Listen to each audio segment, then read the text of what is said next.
All right, let's dive into the Indian markets for September 2nd, 2025. What we're seeing right now is a classic tug of war, a real battle of opposing forces. The big question is, which side is going to win? See, on one side of the rope, you have this incredibly powerful domestic economy just roaring ahead. But pulling in the opposite direction, a whole wall of global uncertainty and bad news. This is the central conflict for the market today, and we're going to break down both sides. So, what's the immediate forecast? Well, it looks like we're heading for a range-bound opening.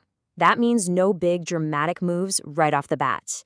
But don't let that quiet start fool you, because underneath the surface, there's a fierce battle going on. Let's start with the team pulling the market up. First, let's talk about the sheer power coming from inside India itself. This is the positive force, the engine pushing everything forward. And honestly, the numbers are just seriously impressive. Here's your first headline number, 7.8%. That was India's GDP growth for the first quarter of fiscal year 26. Now, this isn't just a good number, it's a 5-quarter high. It's a huge green flag for investors, telling them that the core Indian economy is absolutely firing on all cylinders. And if you need more proof of that momentum, look at this, 59.3. That's the August manufacturing PMI. Now, anything over 50 means things are growing. So 59.3, that is a staggering 16-year high. It's the economy practically screaming that our factories are busy and the expansion is for real. Now this slide right here is the tug of war in a nutshell. On September 1st, foreign investors, the FIIs, yanked over 8,300 crore out of the market. That's a massive pull downwards. But look at the other side. Our own domestic institutions, the DIIs, stepped right in and bought nearly 11,500 crore worth of stock. They didn't just absorb the selling, they completely overpowered it. And this isn't just a one-day thing. Not at all. So far this year, in 2025, DIIs have poured over 5 lakh crore rupees into Indian stocks. So here's the key takeaway. While foreign money is getting nervous and heading for the exits, our domestic institutions are the ones holding the line, providing this incredibly powerful and stabilizing cushion for the whole market. But okay, it's not all smooth sailing. We've got to look at the other side of the rope now. Let's talk about the global jitters and some local worries that are creating a heavy drag on sentiment. There's a real wall of worry for investors right now. For starters, other Asian markets are all over the place, giving us no clear direction. Meanwhile, US inflation data is still stubbornly high, which just adds confusion about what their central bank is going to do. Then you throw in a US court ruling on tariffs, more uncertainty. And even something that sounds good, like lower oil prices, is being seen as a bad sign, a hint that global demand might be slowing down. And on top of all those real-time problems, there's just history, the calendar. Seasonally, September is often a pretty weak month for the stock market, not just in India, but globally.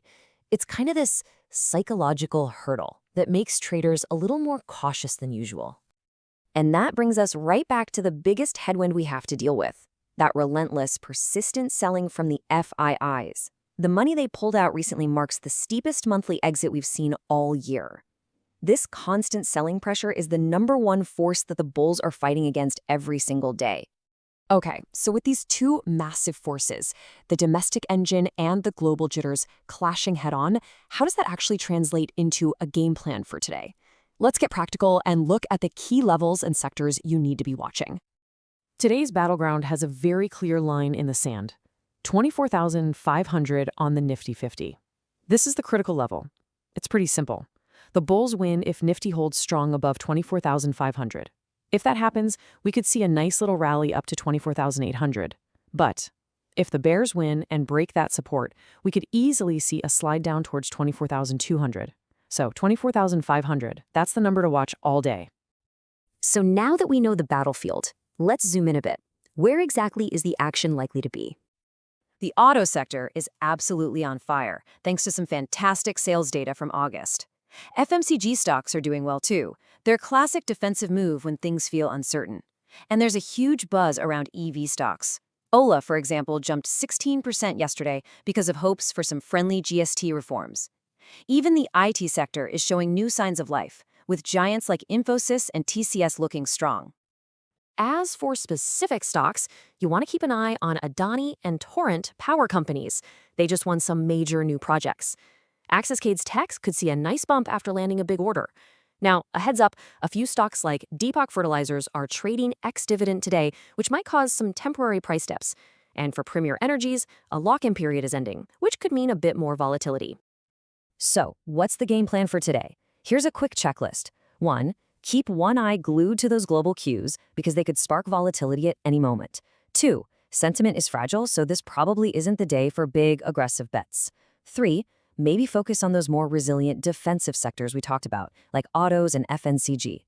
And 4, as always, please verify your info from official sources. And that really leaves us with the big, overarching question, doesn't it? With India's own economy firing on all cylinders, is it finally building enough muscle to win this tug of war and break free from all this global caution? Well, that's the story we'll all be watching.